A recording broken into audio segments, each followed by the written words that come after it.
I think that the public a lot of times doesn't understand maybe how physical and how hard the work actually is. For people who don't know anything about it, I think they think it's extremely glamorous. Well, they seem to think that we're totally uninteresting people, that we don't do anything else. They don't understand that you actually have to work there. They think that you just kind of twirl around on your toes and stuff. Full-time career. I still, to this day, people will ask me, but what did you really do for a living? Like as if dancing in a company full-time wasn't legitimate. I actually started, not really training, but dancing when I was about 2.5. Creative movement at age 5. And when I was 6, I started taking ballet lessons. My mom put me actually into every extracurricular activity that she could think of, and ballet was actually the most boring one out of all of them, so I immediately quit it. They gave us a test in high school. I've forgotten what all the questions were, but they tell you at the end of the test what profession they think you'd be suited for. And they told me that I would like to be a librarian. I remember the first year that I did not want to dance. I can remember my best friend I took with her would always be like, "Mom, I don't want to go to ballet today." I was terribly insulted. I felt, you know, here I am, this great ballerina. I'm not going to be a librarian. Well, now, in my ancient years, I'm doing some work at the Library of Performing Arts in the dance division. So I finally reached my goal, I guess, to be a librarian.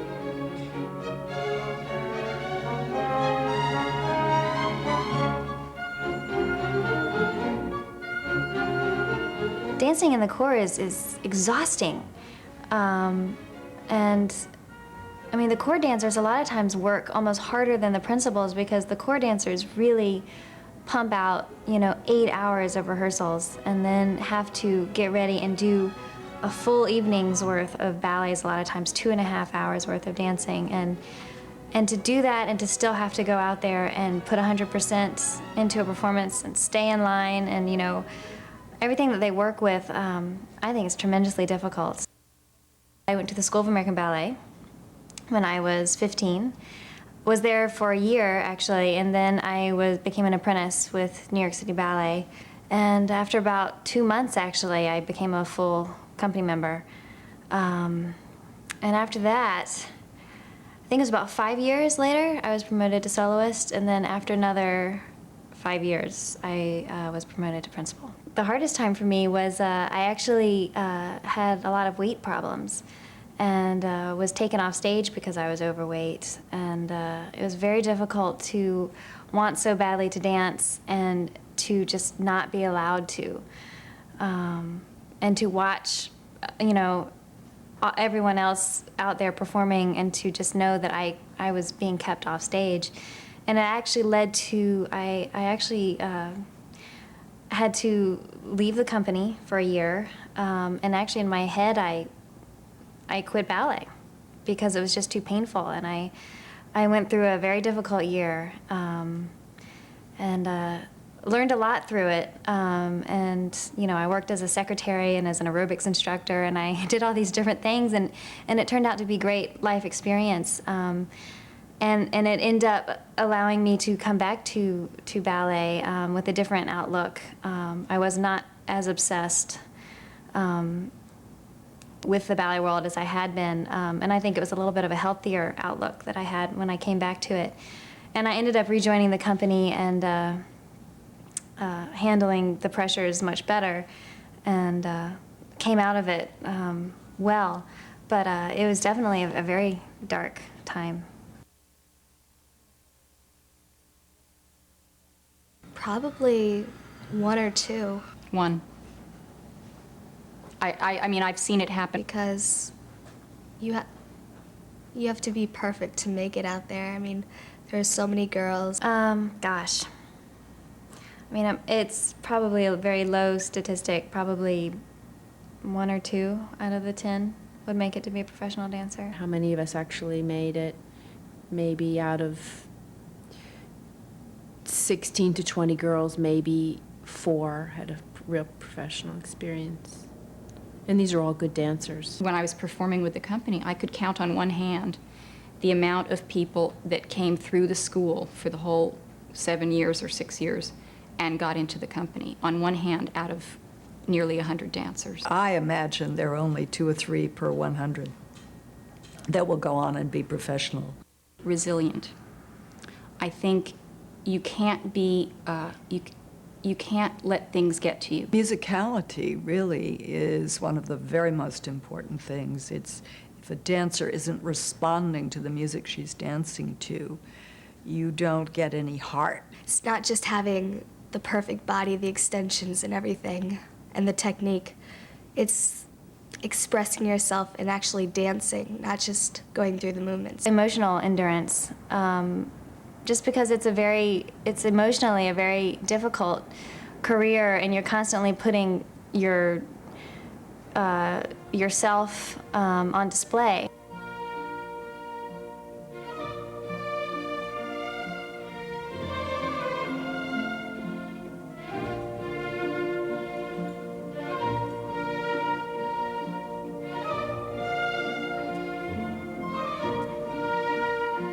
For a woman, I think determination. I think you need to have a lot of determination. I think to get to the very, very top, I think you have to have a little bit of a hard edge to yourself, because if you're too sensitive, you can really crumble. Corny as it is, I think when I went to see the Nutcracker, that really solidified it for me. I knew I wanted to be in the Nutcracker. Now I have too many other things going on in my life. I do love it, and I miss it right now, especially being pregnant. I can't move my body the way I would like to. But I'm not willing to put forth all my energy and focus into it as I used to. The hardest time was definitely my experience at American Ballet Theatre, which was my initial professional experience, and I had a very hard time there, mostly unhappy the entire 6 years I was there. And I think that was partly due to the fact that I was very young. I had never really been out on my own before. I was still living at home, so I wasn't really very tough. I won't even say I probably wouldn't have gone there, because I think the experience of having been there was invaluable. I learned so much. And I don't really believe in, having regrets at all. I can't really say what I had imagined in terms of what, I had childhood dreams of what I thought it should be based on, the Gelsey Kirkland non-reality of, Prodigy at 15, and that was not real. So I'm proud of my career. I mean, I had a very long career. I got to travel. I got to perform a wide variety of roles that I'd never dreamed of. The one I would say dream that I had was to dance Swan Lake, and I achieved that. Beyond that, I'm really happy. I'm really happy about the way that it turned out, and remain open to even more experiences as I get older.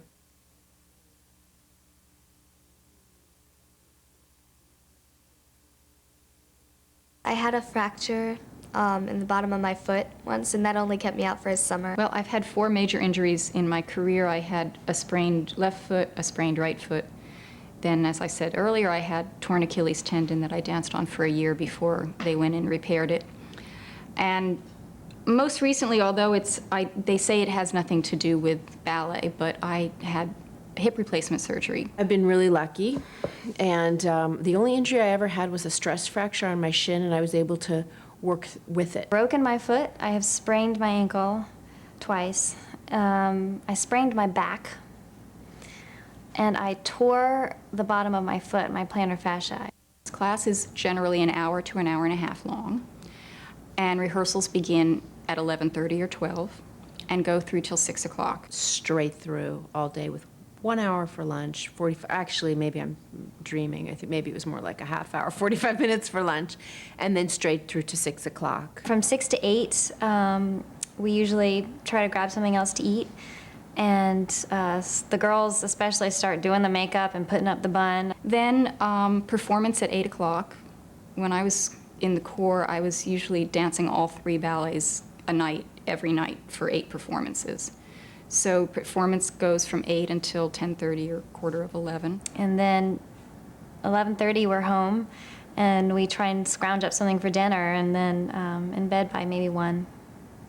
I don't think my friends were really interested in it particularly. I don't remember them coming. You know, I had a boyfriend in high school who never came to see me dance. They knew that I did ballet, and they'd be like, "Oh, you do that stuff where you go on your toes," but they didn't know a whole lot about it. They were just like, "How come you don't come out on the weekends and stuff?" I don't think they quite understood the commitment to dance. I think that they thought of it also as an after-school thing. Most of my friends became friends at ballet school because I spent more time eventually there than in regular school. The more intensely I got into it, more time was spent with these friends. And actually, the friends that I trained with have remained, a lot of them have remained very lifelong friends.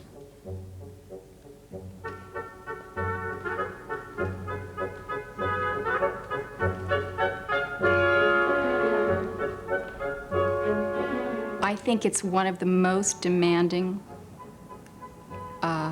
occupations physically compared to most any athlete. And we can't go out on stage with a big old knee pad wrapped around our knee because we've got bad tendonitis, or, you know, padding on our shoulders to protect us from falling on the stage or something. So we have to do all of that athletic stuff without letting people know that it's hard and that it's painful and that we have an injury. It makes me crazy. Like in the tennis circuit, when they're like, "Oh, now she's having trouble with her quadricep now, and they're going to have to come out and wrap it up," and it becomes this huge thing. And I'm thinking to myself, well, you know, we've all danced with. I danced with a torn Achilles tendon for a year before I had it taken care of. I was at the school for 9 years, and joined the company when I was 17, and danced with the company for 23 years. In the Nutcracker, I remember during the second act when the Sugar Plum Fairy would come out, I thought to myself, my God, that's the epitome of what a ballerina is about, with the tutu and the tiara and the magic wand. And I thought, that's what I want to be. Well, there was this period of time when I had gotten an injury, and then I was struggling to come back, and I had gained weight while I was off. And then I did come back, and then I got injured again, which happens many times with dancers, I think, because we try to get back out on stage way too fast, and we don't give the body enough time to recuperate. And so there was, after that, when I did finally make it back to dancing, I was very unhappy. I dreaded going on stage, and every time I went on stage, I got so nervous, which I had never experienced before in my career. And it was just it was an insecurity on my part. I didn't feel like I could dance anymore. And I almost gave it up. I almost left the company, and then I thought, no, you know, you're tougher than that. You can fight back. And at that point, I also started doing performances outside of the company as a guest artist, different places, doing parts that I never had danced before. And I realized I still loved it. I could still do it, maybe not in the State Theater, but in these other circumstances. And so I regained my confidence again, and then things started turning around. But it was a rough couple of years. But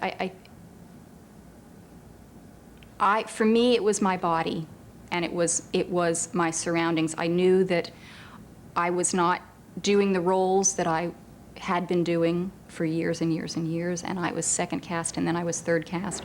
So I knew that I was not producing what they wanted me to produce, and I didn't want to be there anymore and be unhappy about it. So that was what made my decision for me.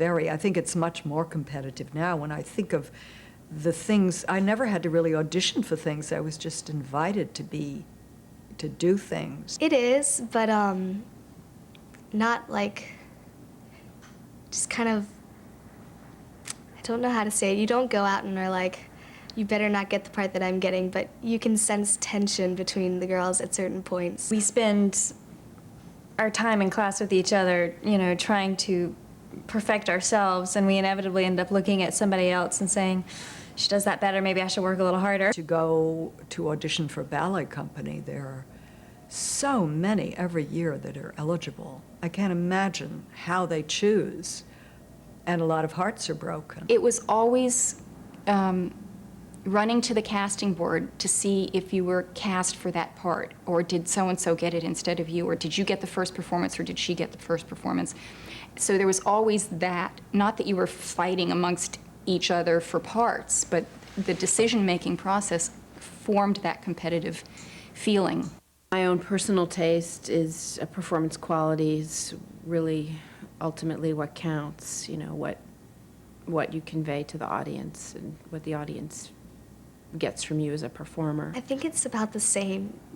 You can't have, if you have more technique, I mean, that's important, but if you don't have that performance quality, you won't get into a company because nobody will want to watch you. Just because, you know, there's a lot of people in the audience, the majority of the audience is there to be moved and to be transported to a different place, and they really could care less if, you know, your arabesque is perfect. When I go see a performance, I don't care how high the lady can lift her leg or how many turns the guy can do.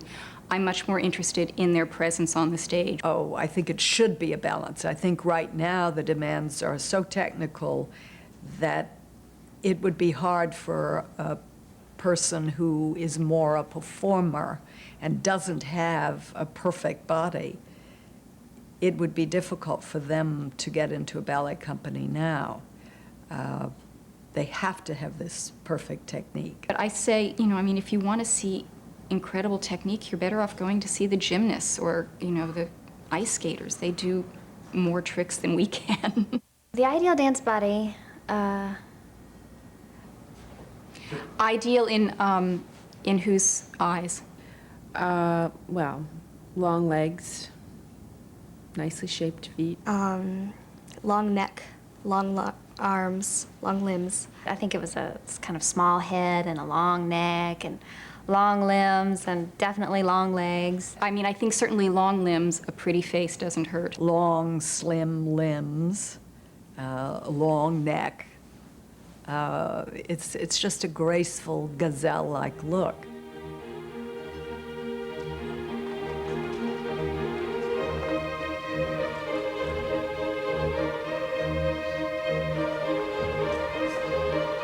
When I was in dance in ballet companies, I think the people were more, the dancers, the personalities were stronger. You got more characters. Now you have such incredible technique. You know, the technique is much better than we ever were. The legs are up to the ceiling, the pirouettes are multiple. We could never do those things. We just weren't that strong technically. I left ballet theater mainly not because I didn't want to dance with it anymore, but I just felt physically I couldn't go on with those tours. It was just awful. My partner had tights with a shirt tied around and buttons down the front. And as he went down to lift me, his button got caught in my elastic crisscross tights. So we spent the rest of the ballet with him crouched down, following me around, and I was trying to kick the guy loose from my tights. I think when you first decide to leave a ballet company, that's very hard because I kind of in the back of my head thought maybe I'd go back someday if I could face that touring. But there was a while there I really didn't even want to go see a ballet. It just made me heartsick that I wasn't there performing with them.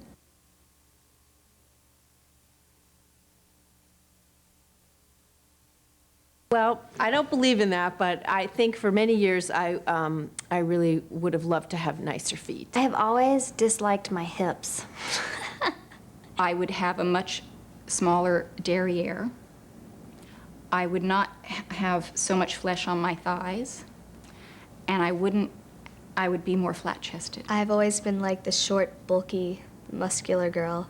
I wish I was taller and leaner. Knees always worried me. I always thought I had knobby knees, so I probably would have enjoyed having smaller knees. That, you know, nobody ever thinks their body is perfect.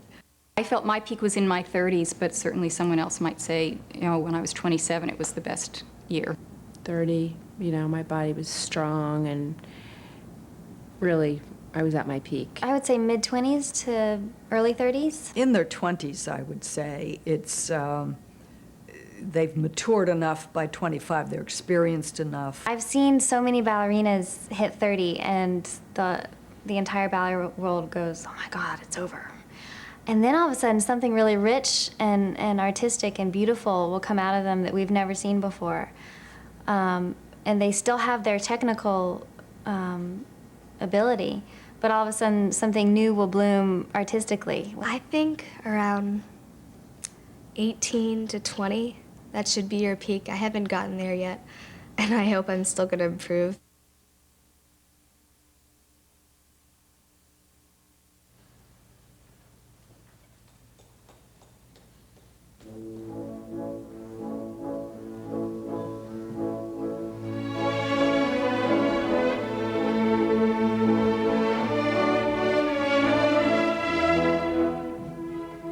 It's not just having the perfect body, the extensions and everything, and the technique. It's expressing yourself and actually dancing, not just going through the movements. I started when I was 7, but a lot of my friends started at like 3, doing just like running around the room with scarves and stuff like that. You really have to push yourself. Nobody else can make you do it. It should be your own responsibility. Coming to class every day. Making sure you have time to stretch, keeping your body in shape. When I moved here, because I've been dancing 7 days a week, I haven't had time to really make any friends at school. Like during lunch, I go to the library and study because I have no free time. So, and over the weekends, I'm at ballet. It takes so much energy. I mean, going 7 days a week, year round, like you don't have summers off, you're dancing, you go to summer schools. Technique class, I mean, you have to be focused, you have to pick up choreography like that. Corrections that teachers give, like, they can be like the slightest difference in your dance and it'll change everything, but you just like, you have to be aware of everything that's going on. It's not just like sports where you can just kind of run and throw yourself everywhere, and you have to make it look effortless. Dance is my life, pretty much.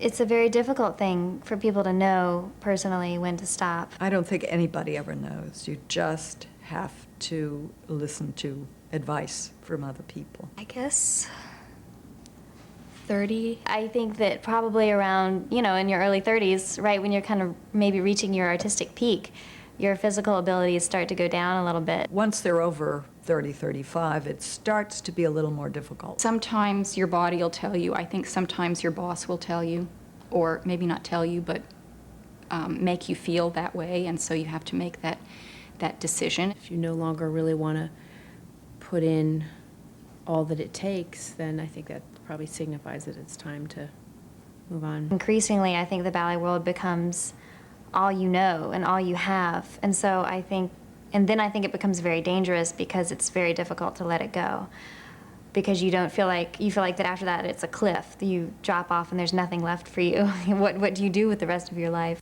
I would be doing you come here and dance until you die, and he would be going the other direction and not seeing what I was telling him. There's a scene where Lady and Lord Capulet come out and Lady and Lord Montague. Lady Montague is a particularly dud role because she just comes out for about 8 counts and bows to the floor opposite Lady Capulet, who's a starring role, and then disappears. That's it. I can't name names. A role in Midsummer's Night Dream, they have 6 hounds that run around with a Hippolyta, and they have on these horrible dog heads, and they run around like this and have tails, and I had seen it before while I was in the school, and I said, oh, I would never do that part. And there I was 1 year later, being a hound. I think it's harder now. The competition is stiffer, harder now than it was when I was starting. I think it's more difficult now. I think there's more competition. No, I think it's harder. I mean, to have a career now, I think it's harder. Probably tell her to expect difficulties along the way, that it's not always going to be easy, but that if you really love what you're doing, to just keep your focus and go for whatever you dream about doing. Advice, just really, you need to have a lot of determination and persistence. You know, you just have to have that. I would tell her just to love it and to not hold herself up critically to perfection all the time. I think that every dancer gets into it because they just love to dance.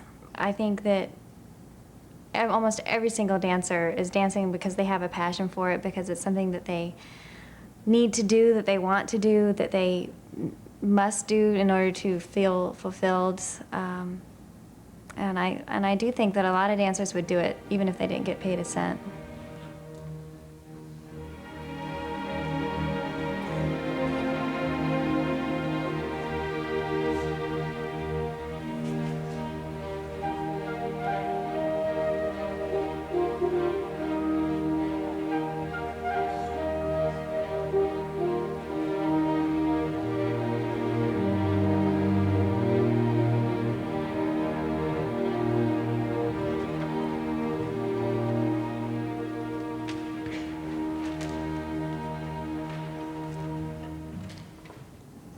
I don't think so. I can't think of anything that I'd rather do besides ballet.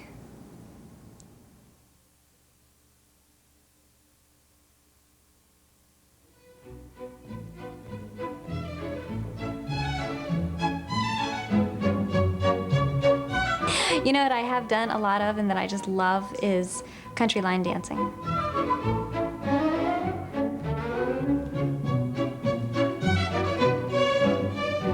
Due date is July 4th, 8th, or 9th. I've been given those 3 days, but I'm aiming for June.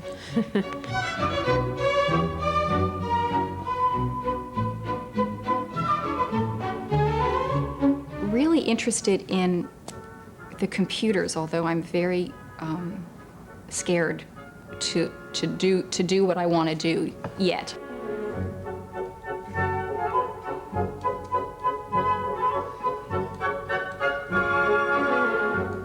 Sometimes I wonder, I wish I could have 2 lives, one as a dancer and then one as a normal teenager. I like ballet, best of all.